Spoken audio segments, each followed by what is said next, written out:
नमस्कार, मी सुवर्णा बुलेटिनमध्ये आपल्या सगळ्यांचं स्वागत। आपण बघताय मुलुक महाराष्ट्र। सुरुवात सविस्तर बातम्यांनी।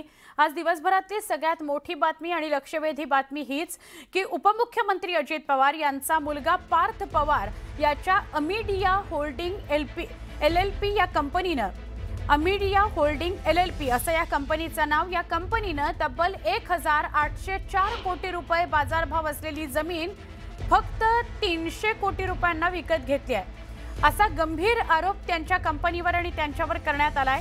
महत्त्वाचं म्हणजे या खरेदी व्यवहारानंतर केवळ 2च दिवसात स्टॅम्प ड्युटी माफ करण्याचे आदेश देण्यात आल्याचा दावा सुद्धा करण्यात आलेला आहे। तर स्टॅम्प ड्युटी म्हणून फक्त 500 रुपये भरल्याचंही समोर आलंय। ही स्टॅम्प ड्युटी माफ का करण्यात आली असा सवाल माहिती अधिकार कार्यकर्ते विजय कुंभार यांनी केलाय। मुंढवा परिसरात ही जमीन आहे। तब्बल 300 कोटींचा जमीन व्यवहार नोंदवला गेलाय, पण ती हजारो कोटींची जमीन आहे। म्हणजे 1800 कोटीची जमीन फक्त 300 कोटींना विकत घेतली असा व्यवहार नोंदवला गेलाय। सध्याच्या बाजारभावानुसार या व्यवहारावर सुमारे 21 कोटींची स्टॅम्प ड्युटी भरली जाणं अपेक्षित होतं, पण सवलतीचा निर्णय घेतला गेला कारण खरेदीदार महाराष्ट्राचे उपमुख्यमंत्री अजित पवार यांचा मुलगा पार्थ पवार आहे। सामान्य नागरिक जेव्हा छोटा फ्लॅट जरी विकत घेतो तेव्हा त्याला लाखो रुपयांची स्टॅम्प ड्युटी भरावी लागते। मग कोट्यवधींच्या व्यवहारावर अशा प्रकारची विशेष सूट का असा प्रश्न सुद्धा विचारला जातोय। तसंच हा व्यवहार 10 कोटींच्या वरचा असल्यानं EOW आणि ईडीनं या सगळ्या प्रकरणाची आता सखोल चौकशी करावी अशी मागणी सुद्धा विजय कुंभार यांनी केली आहे। 1 लाख रुपये पेडअप कॅपिटल असलेल्या कंपनी 300 कोटी कुठून आले, कसे आले? अनसिक्युअर्ड लोन होतं की बँक लोन असेल तर कुठल्या डायरेक्टरने ते दिलं, असे सगळे प्रश्न या निमित्तानं उपस्थित होतात। मला सांगा की समजा महाराष्ट्राची जमीन जरी घेता आली तरी रेडी रेकनर रेट लावावा लागतो। याने जर जमीन केली तर त्याला 75% नजराना भरावा लागतो। पण हे सगळं प्रकरण गोंधळाचं आहे, भ्रष्टाचाराचं आहे, गैरव्यवहाराचं आहे। आणि सत्ताधारी परवाच्या दिवशी अजितदादा बोलले शेतकऱ्यांना तुम्हाला सगळं फुकट लागतं, फुकट लागतं, फुकट लागतं। तुम्हाला का फुकट लागतं? 1800ची जमीन 300 कोटीत का लागते? मुद्रांक शुल्क तुम्हाला का माफ करावा लागतो? कोणती जागा भूसंपादन झालेली रेअर केस असते जी वापस देणं, परत देणं।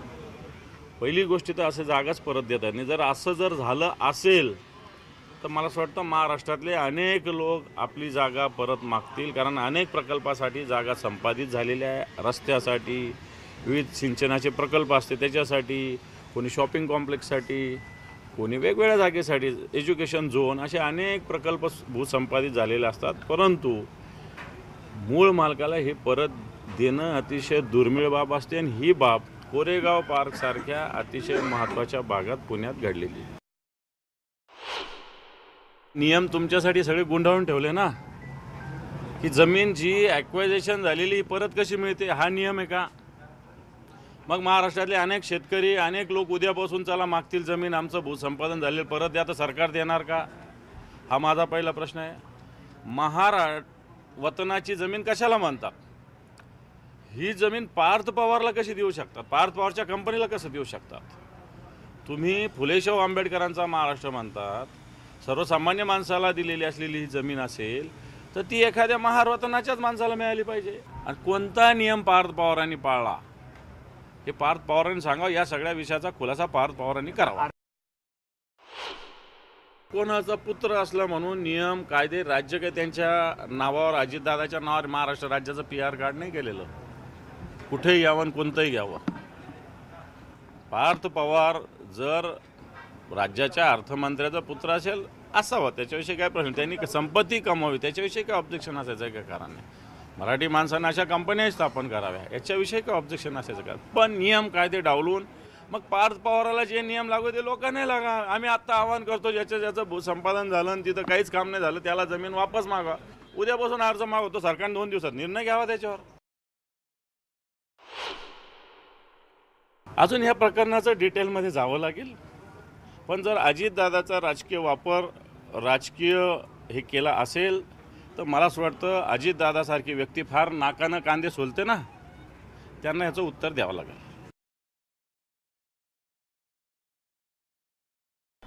मुळात हा व्यवहारच पहिल्यांदा रद्द होण्याची आवश्यकता आहे, कारण जमिनीचा मालक सरकार आहे, खरेदी विक्री होऊ शकत नाही।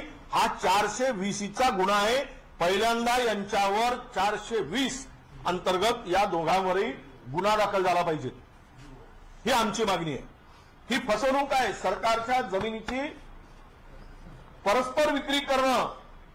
आता इथे खरं म्हणजे ईडी सीबीआय काय झोपले आहेत का ही लक्षात घेतलं पाहिजे। अशा व्यवहारामध्ये त्वरित लक्ष घातलं पाहिजे।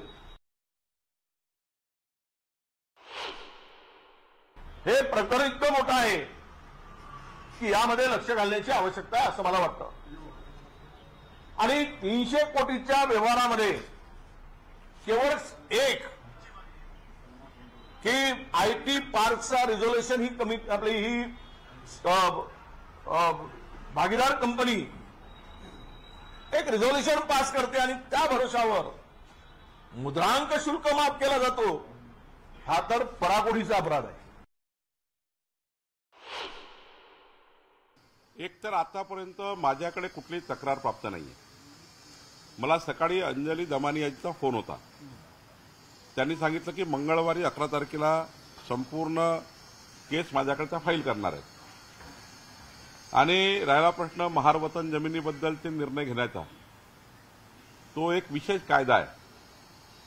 आपल्याला चेक करावं लागेल की महार वतन जमिनीच्या कायद्यानुसार झाला आहे की नाही झाला आहे। मुद्रांक शुल्क माफीचा किंवा देण्याबद्दलचा कायदा आहे। 11 तारखेला अंजलीताई दमानिया माझ्याकडे घेऊन येणार आहे, त्यावर माझ्याकडे मी हिअरिंग लावेल, तपास करेल आणि प्राथमिक समजा आमच्या अधिकाऱ्यांनी महसूलच्या अधिकाऱ्यांनी महार वतन जमिनीमध्ये काही गडबड केली असेल ते मला बघावं लागेल आणि आयटी संदर्भाने मुद्रांकाबद्दल जरी मुद्रांक माझ्याकडे आहे तरी आयटी संदर्भाने काही सवलती त्यांनी दिल्या आहेत का तेही बघावं लागेल। शेवटी जर विरोधी पक्षाने हा प्रकरण मीडियाच्या माध्यमातून दिलं असलं तरी अधिकृतपणे अजूनपर्यंत माझ्या कोर्टामध्ये किंवा माझा प्रशासकीय मंत्री म्हणून प्रभारी मंत्री म्हणून माझ्याकडे तो अजून विषय आला नाही। महार वतन जमिनीचा जो कायदा आहे त्या कायद्याअंतर्गत तहसीलदार एडीओ आमचे कलेक्टर तिथले त्यांनी त्या जमिनीमध्ये महार वतन कायद्याप्रमाणे सर्व कायद्यांची अंमलबजावणी केली का हे तपासण्याचे अधिकार मला आहेत, पण कुणीतरी फाईल केलं पाहिजे। माझ्याकडे अजून फाईल नाही प्रकरण। आता माझ्याकडे आल्यावर मला अधिकार आहेत त्या जमिनीबद्दल निर्णय घेण्याचे। कॉशी ज्युडिशियल घ्यायचे अधिकार आहे आणि प्रशासकीय अधिकारी आहे, त्यामुळे ते करता येईल। पण जर नियमात दिली असेल तर मग मला माहिती नाही।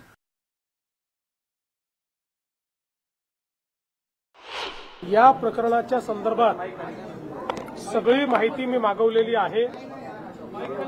महसूल विभाग असेल, आयजीआर असेल, लँड रेकॉर्ड्स असतील, या संदर्भातली सगळी माहिती मी मागवलेली आहे। या संदर्भातले योग्य ते चौकशीचे आदेश देखील मी दिलेले आहेत आणि ही सगळी माहिती आणि जी काही प्राथमिक चौकशी आहे त्याच्या आधारावर या संदर्भात जी काही तुम्हाला सांगायचं ते मी सांगणार आहे। त्यामुळे अद्याप माझ्याकडे पूर्ण माहिती आलेली नाही। प्रायमा फेसी जे मुद्दे समोर येत आहेत ते मुद्दे गंभीर आहेत, त्याच्यामुळे त्याची योग्य प्रकारची माहिती घेऊनच बोललं पाहिजे। त्या दृष्टीनं मी ही माहिती आज सगळी माझ्याकडे येणार आहे। ती माहिती आल्यानंतर तुम्हाला या संदर्भात शासनाची पुढची दिशा काय आहे, याच्यात कारवाई काय आहे, या सगळ्या गोष्टी सांगण्यात येतील। या संदर्भात उपमुख्यमंत्रीही अशा कुठल्या प्रकाराला पाठीशी घालतील असं माझं मत नाही, कारण या संदर्भात आमच्या सरकारचं एकमत आहे। कुठेही अनियमितता झाली असेल तर त्याच्यावर कारवाई झालीच पाहिजे या मताचे आम्ही आहोत। त्यामुळे निश्चितपणे ही अनियमितता आहे की नाही हे पडताळून पाहिलं जाईल। अनियमितता असेल तर त्याच्यावर अतिशय कडक कारवाई ही केलीच जाईल। या प्रकरणामध्ये अजित पवारांचा मुलगा पार्थ पवार हा डायरेक्टर असलेल्या अमिडिया होल्डिंग्स LLP या कंपनीने 1800 कोटी रुपयाची बाजारभाव असलेली महार वतनाची जमीन 300 कोटी रुपयांना विकत घेतली असा गंभीर आरोप करण्यात येतोय। पण ज्या मूळ मालकांची ही जमीन आहे त्यांचं काय म्हणणं आहे ते जाणून घेऊया। ते जाणून घेतलं आमचे प्रतिनिधी सुमित यांनी। आपल्यासोबत हे मूळ मालक आहे, नेमका प्रकार काय आहे तो समजून घेऊयात। नेमका दादा तुमचं नाव काय, तुम्ही कोण आहात आणि नेमका काय प्रकार आहे? हां, माझं नाव सुखराम गेनू गायकवाड, सर्वे नंबर 88, 1 ते 26 हिस्सेदार, त्यापैकी 7 आणि 12चा मी मालक आहे। तर हे 2-3 दिवसापूर्वी आम्हाला असं कळालं की हे खरेदी खत झालेलं या जागेचं, आणि आमचा प्रयत्न काय चाललेला होता की कलेक्टरमध्ये वंशावळ मागितली होती, तुमची वंशावळ लागली की तुमच्या नावे आम्ही जमीन करून देऊ आणि मग तुम्ही मालक होतात। परंतु या 2-3 दिवसापूर्वी असं एक खरेदी खत झालेला सांगण्यात आलं, आणि ह्या खरेदी खत ते शीतल तेजवानी म्हणून यांनी पॉवर ऑफ अटर्नी आमचे 1 ते 26 हिस्सेदाराकडून घेतली आणि काही लोकांकडून घेतली, काही लोकांकडून नाही घेतली। असंच खोटं नाटक ते हे पॉवर ऑफ अटर्नी घेऊन त्या पॉवर ऑफ अटर्नीच्या आधारे आणि आम्हाला काही किरकोळ पैसे दिले आणि त्याच्या आधारे त्यांनी खरेदी खत केलं रजिस्टर ऑफिस, आणि रजिस्टर ऑफिसला ज्या वेळेला त्यावेळेला आमच्यापैकी एक हिस्सेदारापैकी अशोक आबा गायकवाड ह्या एक अडाणी, त्याला शिक्षणाची याची ज्ञान नसताना त्याला नेलं आणि त्याला कुठलंही कागदपत्र वाचून दाखवलं नाही, काय नाही, फक्त तुला 500 रुपये हातात दिले असतील किंवा काय आणि सह्या करते म्हटलं। मला एवढ्या सह्या करायला लावल्या, मला काही कळलं नाही। जागा सोडवण्यासाठी ती काय म्हणली, आपण जागा सोडवल्यानंतर रिग्रेन करू, रिग्रेन केल्यानंतर खरेदी खत करू, नंतर आपण पैशाचा व्यवहार करू, जागा सुटल्यानंतर जागेचा व्यवहार करू। 5,000 2,000 असं त्यांनी दिलं, दुसरं काही नाही। त्यांनी फसवलं आम्हाला अक्षरशः। माझ्या वडिलांचा चेक बाउन्स झालाय, हे पहा, हे आमच्या वडिलांकडून करून घेतली, फसवणूक झालेली आहे आणि आम्ही हे सर्व यासाठी भांडत होतो, तरी आमची जमीन आम्हाला परत मिळावी अशी। हा चेक कधी दिला होता? 2006ला, आणि हा बाउन्स झालेला आहे। अशी हे शीतल तेजन पॅरामाउंट हेल्थवाल्यांनी फसवणूक केलेली, हा पुरावा आहे आणि हे शासकीयला पुरावा हा भक्कम आहे। त्या जागेची टोटल किंमत 1800 करोड रुपये, त्याचा नजरा होतो 800 करोड रुपये, पण आज सत्तेचा गैरवापर करून यांनी 500 रुपये स्टॅम्प ड्युटी भरून जागा लाटण्याचा प्रयत्न केला। त्याच्यात जे दोषी अधिकारी आहे, महसूल खातं म्हणा, तर कुठले यांनी त्यांच्यावर गुन्हा दाखल व्हायला पाहिजे, अन्यथा आम्ही इथं आत्मदहन किंवा मोठं आंदोलन करणार आहे, याची दक्षता सरकारने घ्यावी। आता ह्या सगळ्यांना मूल मालकांना ही जमीन मिळणार का हे पाहणं महत्त्वाचं ठरणार आहे। कॅमेरा पर्सन दीपक संसद, सुमित सोनोने, न्यूज 18 लोकमत, पुणे। एका बाजूला शेतकरी आर्थिक संकटात आहे, त्याचा हातातोंडाशी आलेला घास गेलाय, त्याचं घर सुद्धा गेलंय, त्यामुळे पुढचे काही महिने त्याला काबाड कष्ट करूनच कमवावं लागणार आहे किंवा पोटात घालावं लागणार आहे। अशा वेळेला सरकारी पैशांची कशी उधळपट्टी होते त्याची एक बातमी तुम्हाला दाखवतोय। सध्या शेतकरी अडचणीत आहे, त्याला पीक विमा भरपाईमध्ये केवळ 2-3 रुपये मिळत आहेत, आणि दुसरीकडे बघा नागपूरची ही दृश्य। नागपुरात होणाऱ्या हिवाळी अधिवेशनाच्या तयारी करता सरकारी यंत्रणा मंत्र्यांच्या बंगल्याच्या दुरुस्तीवर कोट्यवधी रुपये खर्च करते आहे। कृषी मंत्री दत्तात्रय भरणे यांच्या नागपूर इथल्या रवी भवन मधील बंगल्याच्या दुरुस्तीकरता 1 कोटीच्या आसपास खर्च येतोय। विधान परिषदेचे सभापती राम शिंदे यांच्या बंगल्याकरता 1.25 कोटी रुपये खर्च केले जाणार आहेत, ते मंजूर झालेले आहेत। असेच वेगवेगळे इथले जे छोटे छोटे बंगले आहेत त्याच्यावर खर्च केला जातो आहे, त्याच्या रिनोव्हेशनसाठी। असा सरकारी पैशांचा उधळपट्टी करण्याकरता का वापर केला जातोय असा प्रश्न आता उपस्थित होतो। आपण सगळे डिटेल्स या संदर्भातले बघूया। तुम्ही स्क्रीनवर बघताय मुख्यमंत्री सचिवालय हैदराबाद हाऊस खर्च 2 कोटी, सीलिंगचं काम। तर देवगिरी एकनाथ शिंदेंचा बंगला खर्च 90 लाख, नव्या रूमचं बांधकाम। कॉटेज नंबर 29 कृषी मंत्री दत्तात्रय भरणेंचा घर खर्च 1.9 कोटी, नव्यानं स्ट्रक्चर उभारणी करायची आहे। कॉटेज नंबर 1 विधानसभेचे अध्यक्ष राहुल नार्वेकर खर्च या कॉटेजवर 1.6 कोटी, सीलिंग, टाइल्स, फर्निचर, रंगकाम करायचं आहे। रवी भवन, नागभवन, हैदराबाद हाऊस कॉटेजेस याच्या दुरुस्तीला 93 लाख रुपये खर्च येणार आहे। नागपूरला 8 दिवसाचं अधिवेशन आहे आणि त्या अधिवेशनासाठी एका बंगल्यावर 1.5 कोटी रुपयाचा खर्च तिथं केला जात आहे। तर 8 दिवसासाठी 1.5 कोटी रुपये खर्च करायची जरूरत आहे का? थोडी डागडुजी करा।